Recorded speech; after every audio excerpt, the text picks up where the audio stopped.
تعلیم و تربیت۔ نومی کمپیوٹر گیم کھیلنے میں مگن تھا جب سے اس کے ماموں نے امتحان میں شاندار کامیابی پر یہ گیم تحفے میں دی تھی۔ تبھی ہی سے اس کا معمول تھا کہ ہوم ورک سے فارغ ہو کر وہ اس سے ضرور لطف اندوز ہوتا تھا۔ وہ گیم کھیلنے میں مصروف تھا کہ باہر محلے میں بچوں کا شور بلند ہوا۔ اس نے کوشش کی کہ اس شور شرابے کو نظر انداز کر دے، لیکن جب دوسری بار زوردار تالیاں سنائی دیں تو اب خود کو روکنا اس کے بس میں نہ تھا۔ اس نے گیم بند کی، دراز میں رکھی اور بھاگم بھاگ بالکونی میں کھڑا ہوا۔ گلی میں 15-20 بچے جمع تھے اور ایک مداری اپنے جانور لیے کرتب دکھا رہا تھا۔ تماشا اتنا دلچسپ تھا کہ نومی بھی کچھ دیر میں گلی میں موجود تھا۔ بندر، بکری اور کتا بڑی مہارت سے مداری کی چھڑی کے اشارے پر اچھل کود کر رہے تھے، جن کی معصومانہ حرکتیں بچوں کو محفوظ کرنے کے لیے کافی تھیں۔ اب تو نومی بھی اس شور شرابے کا حصہ تھا۔ وقفے وقفے سے بچوں کی تالیوں سے فضا گونج اٹھتی تھی۔ آخرکار تماشا اختتام پذیر ہوا۔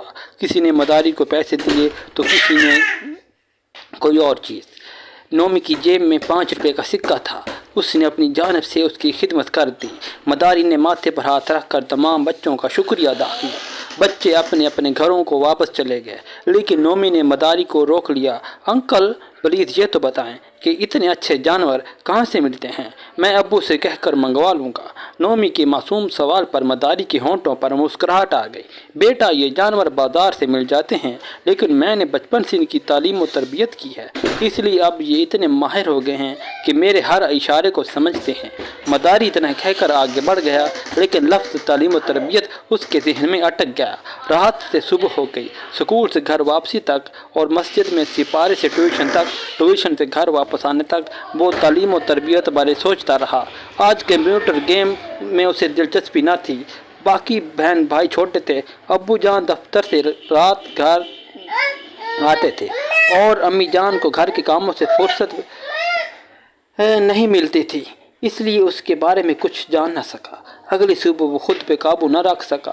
اتفاق تب ہوا جب اردو کی کلاس میں استاد کے منہ سے لفظ تعلیم و تربیت نکلا تو نومی خاموش نہ رہ سکا۔ سر، یہ تعلیم و تربیت کے بغیر کچھ نہیں ہو سکتا کیا؟ استاد صاحب کے اس قسم کے سوال کی توقع نہ تھی۔ اینک کے پیچھے آنکھیں گھما کر نومی نظر ڈالی، پھر مخاطب کر کے بولے، بیٹا ذرا بتاؤ کیا کہنا چاہتے ہو؟ استاد کے سوال پر نومی اٹھا اور مداری والی بات دہرا دی۔ پوری جماعت بڑی توجہ سے نومی کی بات سن رہی تھی۔ مداری نے صحیح کہا بیٹا، تربیت کے جانور تو جانور، انسان کی بھی کوئی قیمت نہیں۔ استاد کی بات نے مہر ثبت کر دی۔ تمام طلباء کو تعلیم و تربیت کی اہمیت واضح ہو گئی۔ طلباء جان گئے تھے کہ زندگی کے ہر میدان میں کامیابی کا دار و مدار تعلیم اور اچھی تربیت پر ہے۔ نومی عام بچہ نہ تھا، اس کا مشاہدہ اور غور و فکر کا اپنا انداز تھا۔ تعلیم و تربیت کا بصری اور سمعی مشاہدہ اس کا مشن بن گیا تھا۔ اس نے چڑیا گھر کے باہر ٹکٹ لینے والے ہجوم میں بدنظمی دیکھی تو خاموش نہ رہ سکا۔ جھٹ اپنے امی ابو سے کہا، کیا ان لوگوں کی تعلیم و تربیت نہیں ہوئی؟ ماں باپ نے حیرانی سے اس کی طرف دیکھا کہ اتنے سے بچے نے کتنی بڑی بات کہہ دی ہے۔ وہ چڑیا گھر میں انسانوں اور جانوروں کا مشاہدہ کرتا رہا۔ واپسی پر بھی وہ گاڑی سے باہر جھانک کر تعلیم و تربیت کے مظاہر دیکھتا رہا۔ کوئی موٹر سائیکل والا زیبرا کراسنگ پر کھڑا تھا تو کوئی ٹریفک سگنل کی پرواہ کیے بغیر منہ اٹھائے چلا جا رہا تھا۔ راستے بھر وہ یہی کچھ دیکھتا رہ گیا۔ عزیز طلباء، محض کتابیں نہیں، تعلیم پر عمل سے جو تربیت ہوتی ہے وہی ہمارے رویے اور طرز زندگی پر اثر انداز ہوتی ہے۔ اگر ہم پڑھ لکھ کر بھی اپنا رویہ بہتر نہیں کرتے تو یقیناً تعلیم و تربیت میں کہیں کمی رہ گئی ہے۔ نومی اب اپنے ارد گرد کا مشاہدہ کرتا رہتا ہے اور حیران ہوتا ہے کہ بندر، بکری اور کتا اپنے مالک کے اشارے کو نہیں بھولتے